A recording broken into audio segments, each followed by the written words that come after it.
안녕하세요. 하두사TV의 하두사입니다. 오늘 일주로는 벌써 45번째 시간이 되네요. 오늘은 이제 신사일주를 말씀을 한번 드려보도록 하겠습니다. 이 신사일주는요, 신금이라는 하얀색을 띠고 있고, 지지에는 이제 뱀이라는 이 사화라는 글자가 있기 때문에 하얀색 뱀 혹은 백사, 이게 금으로 구성되어 있는 이 신금이기 때문에 뭐 금색빛을 띠고 있는 뱀 뭐 이렇게 보셔도 됩니다. 근데 저는 하얀색 뱀이나 백사 이렇게 좀 표현을 해보겠습니다. 이 뱀의 특징이요.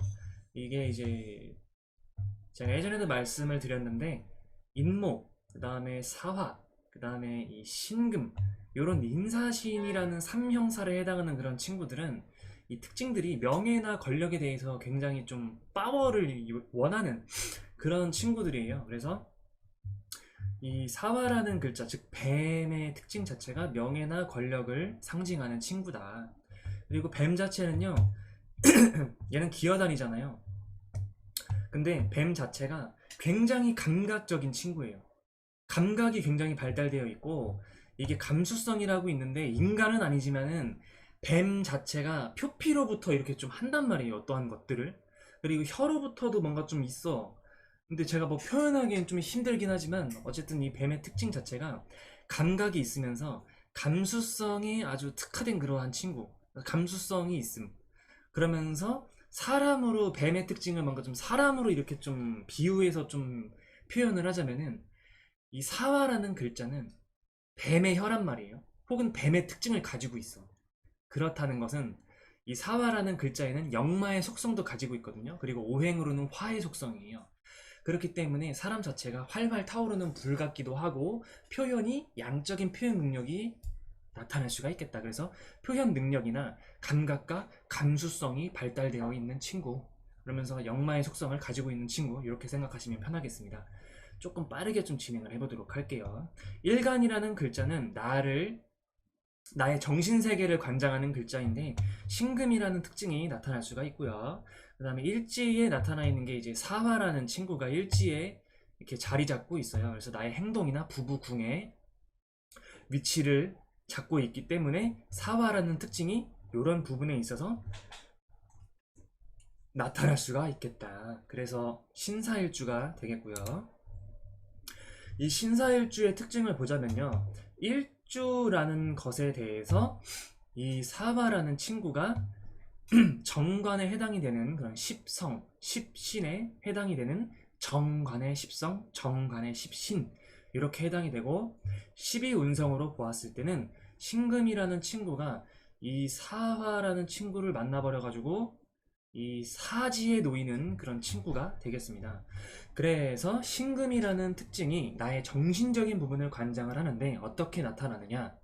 디테일한 계획성, 사람 자체가 침착하고 예민하다. 사화라는 특징은 지지에 나타나 있고 일지에 자리를 잡고 있기 때문에 내가 실속을 차리는 데 있어서 어떠한 행동, 실속적인 부분, 실천적인 행동 이런 부분에서 나타나는데 명예나 권력이나 감각이나 표현 능력에 있어서 그렇게 행동하는 사람이겠구나 생각하시면 편하겠습니다. 그리고 일주는 나의 머리와 몸을 나타내는데 먼저 머리로 본다면은 정신세계관을 보면은 의리가 있는 사람이에요. 그러면서 꼼꼼한 계획력이 있는 사람이고 사람 자체가 침착함을 가지고 있는 사람입니다. 그러면서 굉장히 예민하게 반응을 할 수 있는 사람이고요. 항상 정리정돈이 잘 되어 있기 때문에 깨끗함을 추구하는 사람이에요. 그래서 단정하고 정리정돈이 잘 되어 있어야 하는 그런 정신세계관을 가지고 있는 사람. 그러면서 행동적인 부분으로서는 명예나 권력이나 감각이나 감수성에 있어서 표현 능력의 원칙성을 추구하는 그런 자기만의 기준이 확고한 사람이다. 이유는 십성이 이제 정관에 해당하기 때문에 정관은 기본적으로 봤을 때 공무원이라는 성격을 가지고 있어요.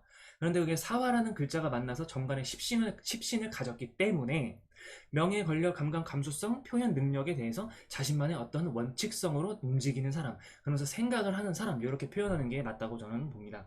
그래서 이러한 특징이 있고요. 그래서 이것을 뭔가 좀 한마디로 좀 표현하기는 어렵지만 한마디로 그래도 표현을 하자면은 사람 자체가 의리가 있어요. 정신 세계관에 있어서 인이, 예지신 이렇게 오상이 있는데 그 중에서 의리를 관장하고 있는 신금이기 때문에 사람 자체가 의리가 있다. 그래서 자신만의 어떠한 단호한 원칙 성이 있기 때문에 단호한 원칙주의자, 이렇게 좀 표현을 해봤습니다.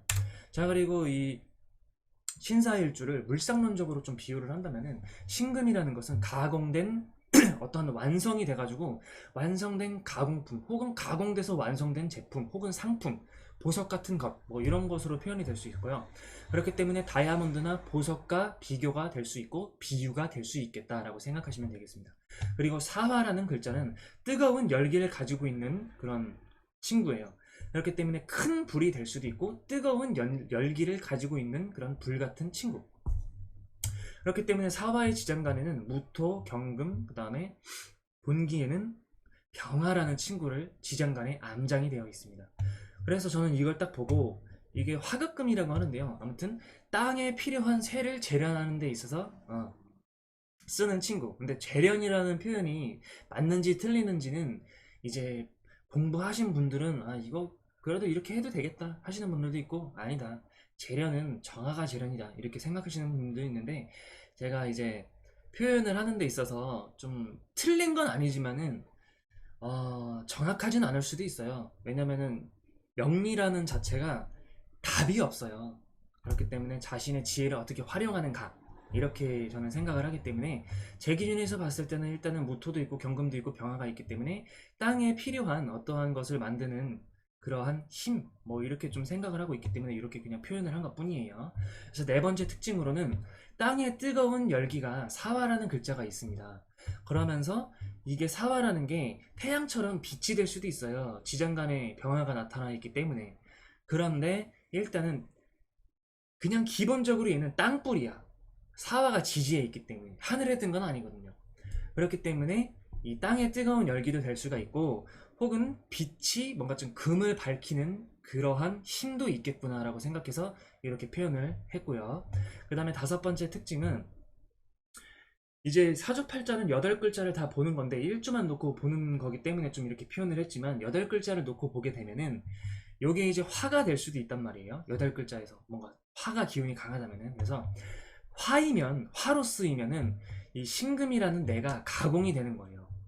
그렇기 때문에 빛이면은 이 신금이 빛이 나는 거고, 그러면 화이면은 신금이라는 내 입장에서는 내 생각을 뭔가 좀 가공을 한다는 거죠. 뭔가 좀 폐기 처분을 한다거나, 아니면은 얘를 다르게 가공을 시켜가지고 완성된 제품인데, 뭔가 좀 얘가 완성된 제품이 나왔는데, 이거 한번 가공을 해야겠다, 다른 것으로 새롭게 뭔가 좀 재창조를 해야겠다, 이런 느낌이고요. 빛이면은 이 신금이라는 내가 빛이 나게 만들어주는 겁니다. 상품을 빛나게 하는 그런 역할, 이렇게 생각하시면 편하겠습니다. 그래서 여섯 번째 특징으로는 세상을 밝히는 불, 그게 이제 지지에 있고, 그게 이제 자신의 원칙이라는 정간의 힘이에요. 그것으로 이제 계획적인 행동이 나타날 수가 있는데, 계획적인 이 머리는 신금에 해당이 된다는 거죠. 그래서 세상을 밝히는 불인데, 자신만의 원칙이 있는 사람으로서 자신의 계획적으로 움직이는 사람. 그리고 일곱 번째 특징은 자신의 행동이나 말 자체에 강단이 있어요. 사주 팔자를 놓더라도, 이게 약한 사주라 하더라도요, 신사라는 일주가 나왔다 그러면 신금으로 태어났기 때문에 이 신금이라는 자체가 힘이 굉장히 강해요. 왜냐면 응축된 힘이거든요. 그래서 약해도 강할 수밖에 없어요. 저는 그렇게 생각해요. 그래서 자신의 행동이나 말에 강단이 있고 자신만의 원칙성이 뚜렷한 사람이다. 고집도 좀 강하다고 생각하시면 됩니다. 그리고 여덟 번째 특징으로는 남의 말에 동요하지 않습니다. 정관이라는 사화가 지지에 깔고 있고, 그 다음에 나를 뭔가 새롭게 탄생시킬 수도 있는 그런 불이고, 그렇게 움직일 수 있는 사람이기 때문에 남의 말에 쉽게 동의하진 않는다. 왜냐하면 자신의 신금같이 주관이 뚜렷하기 때문에 쉽게 자신의 입장을 바꾸진 않습니다. 그래서 자신의 주관이 뚜렷하기 때문에 남의 말에는 쉽게 동요하지 않는 사람. 그리고 아홉 번째 특징으로는 표현 능력에 있어서 사화라는 특징 중에 명예, 권력, 이런 게 있어요. 명예나 권력이나 지배욕이 있는데, 그런 게 표현 능력에 있어서 나타날 수가 있는 가능성이 크다. 그리고 열 번째 특징, 남들에게는 강한 원칙성을 주장할 수가 있습니다. 왜냐면 똑발라야 되거든요. 일관성이 있어야 돼. 사회적으로든 개인적으로든. 그렇기 때문에 남들이거나 자신에게 뭔가 좀 강한 원칙성을 가지고 있는데 때때로는 자신에게 그 원칙을 적용 안 하는 것. 그래서 남들이 봤을 때 아니 나한테는 무슨 강한 원칙성을 적용하는데 자기 자신한테는 왜 이렇게 좀 약하게 작용하는 거야? 뭐 이렇게 나타날 수가 있어요. 그래서 사회적인 지위라던가 뭔가 좀 사회성으로 봤을 때는 그런 것만 좀 주의를 하신다면은 꾸준하게 사회생활도 잘 할 수 있는 그런 일주로 생각이 됩니다.